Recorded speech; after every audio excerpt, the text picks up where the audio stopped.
एक अनमोल सीख। एक वैज्ञानिक और एक टिड्डा की कहानी। एक बार एक वैज्ञानिक ने एक टिड्डे को पकड़ा और उसे अपनी आवाज़ पर छलांग लगाना सिखाया। वैज्ञानिक टिड्डे से कहता, कूदो टिड्डा। उसकी आवाज़ सुनते ही जोर से छलांग लगा देता। अब वो वैज्ञानिक था तो प्रयोग करना बनता ही था। उन्होंने टिड्डे की छलांग पर प्रयोग किया। वैज्ञानिक ने उसकी एक टांग तोड़ दी और फिर बोला, कूदो। अब टिड्डे की छलांग की दूरी कम हो गई। वैज्ञानिक ने उसकी दूसरी टांग तोड़ दी और फिर बोला, कूदो। टिड्डे की छलांग और कम हो गई। अब तोड़ी गई उसकी तीसरी टांग। छलांग की दूरी और कम हो गई। एक एक करके बेचारे टिड्डे की सारी टांगें तोड़ दी गईं। अब आखिरी टांग टूटने पर जब उससे कहा गया कूदो तो वह हिल भी नहीं पाया। अब वैज्ञानिक ने अपना निष्कर्ष अपनी डायरी में लिखा। जानते हो उसने क्या लिखा?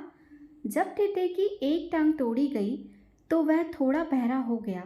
जब उसकी दूसरी टांग तोड़ी गई तो वह और बहरा हो गया।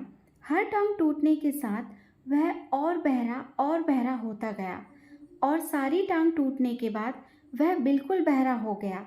जोर जोर से चिल्लाने का भी उस पर कोई असर नहीं हुआ। वह तो अपनी जगह से हिला तक नहीं। छलांग लगाना तो दूर की बात थी।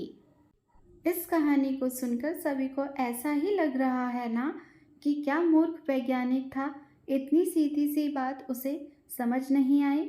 या कुछ लोग यह भी सोच रहे होंगे कि यह तो किसी बच्चे को भी पता है कि टिड्डे की छलांग उसकी टांग टूटने की वजह से कम होती जा रही थी, ना कि वो बहरा हो गया था।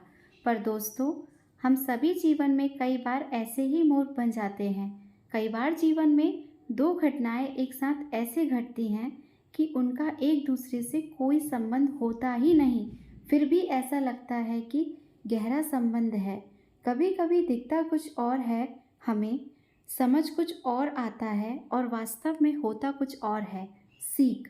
इसलिए अगर पछताना नहीं है तो जीवन में जल्दबाजी में कोई निर्णय ना लें।